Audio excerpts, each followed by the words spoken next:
Night riding, do you just get kitted up in your warm stuff in winter, get out there, stick your lights on your bike and embrace the darkness? Or do you look for your dopamine exercise hits on an indoor trainer?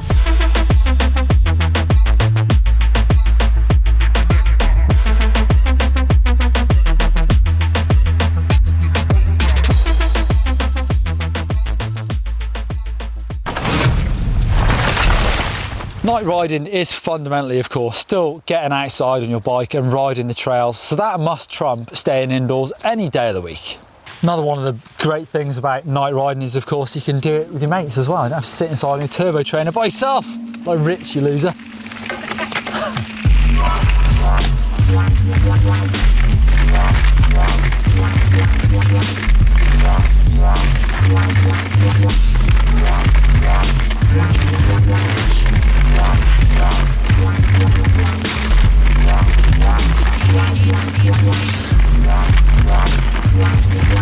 Night riding can be pretty mellow. It doesn't have to be as gnarly as that bit that me and Blake did recently.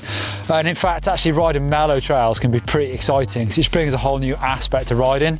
A trail that you've ridden hundreds of times feels completely different at night. Riding at night in the dark, potentially in winter as well, is obviously going to be a bit more dangerous than riding in the day. So it's definitely worth thinking about your safety. So either riding with someone else or at least letting someone know where you're going to be, having your mobile phone on you, or even using your bike computer to let someone track you so that you're staying safe whilst you're out riding. Yeah. There is the expense of getting some proper lights because they do make the biggest difference to how well you can ride at night. But get the right ones and night riding can be just as much fun and fulfilling as riding in the day. And if it gets dark at 4 PM like it does in the UK where you live, well then your possibilities of finding time to go for a ride in winter have just become much larger. You might need some extra warm riding kit to stay comfortable and in fact safe when riding in the middle of winter. Keeping my hands and feet warm is important for me to have a proper amount of fun, but I'll also be prepared with a coat and a decent amount of tools and spares to make sure I don't get stuck out in the middle of the woods at night. So in conclusion, the best things about night riding, well, it's really good fun. It's completely different to riding in the daytime and what else are you going to be doing at night time. And also it's getting outside. The worst things about night riding, well, getting outside, especially in the UK in winter, can be horrible. So you end up having to clean stuff in the dark and it can be cold and really horrible. So not always the best. Getting your kit ready, charging everything, even getting changed seems to take longer at night time than it does in the day. Not sure why. Also, potentially it's a bit more dangerous, but you can prepare for that. So Rich, indoor training. Indoor training. You can't beat a bit of indoor training, I think. Those cold, wet, miserable, horrible winter nights drawing in and those horrible days alone, well, they're not very appealing, especially if you've had a hard day at the office.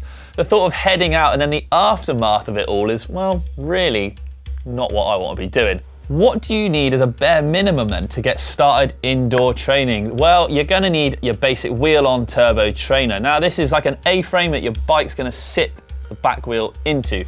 It's magnetically driven, so essentially two magnets with opposing forces provide the resistance, which can be changed via a dial on your handlebars. If you're looking to commit a little bit more to indoor training or think you're going to get into it for the long haul, well then, something like I said, this one next to me here, a smart trainer, direct driven is the way forwards. You take your back wheel out, you pop it on here, that, like I said, drives that directly around, and it's smart. I don't mean it's got a high IQ, I mean it actually connects to various devices, so things like your heart rate, power meters, cadence meters, also programs, things like Zwift and the Sufferfest. If you are thinking of heading down the indoor training route, well then a training plan is a pretty good thing to have, I like to say.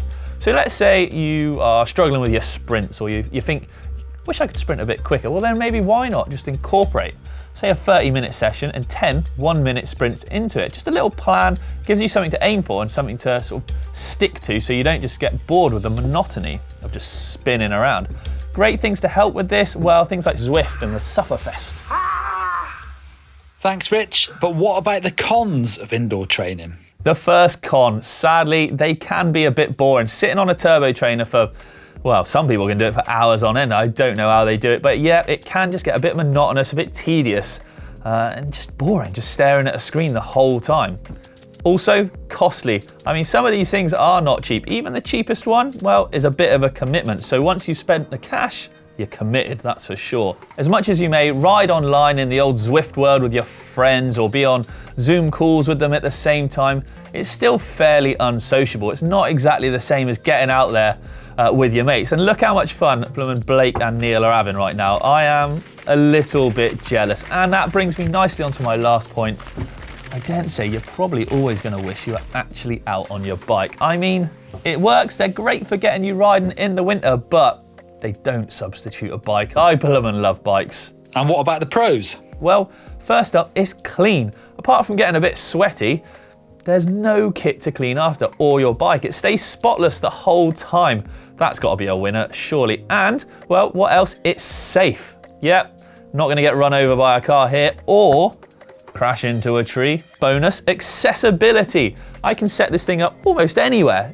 It's controlled. If you're looking at putting in those proper hours of training, then you're going to have all the numbers controlled in front of you. What I mean by this, there's going to be no fluctuations, no hot one night, cold the next, muddy, dry, God knows what else. It's going to be the same conditions and the same parameters all the time for you to help stick to.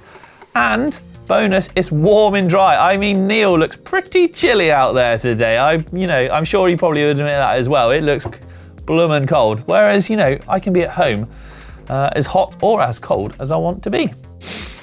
Smells a bit like fart in this wood. Smells a bit like fart in this wood.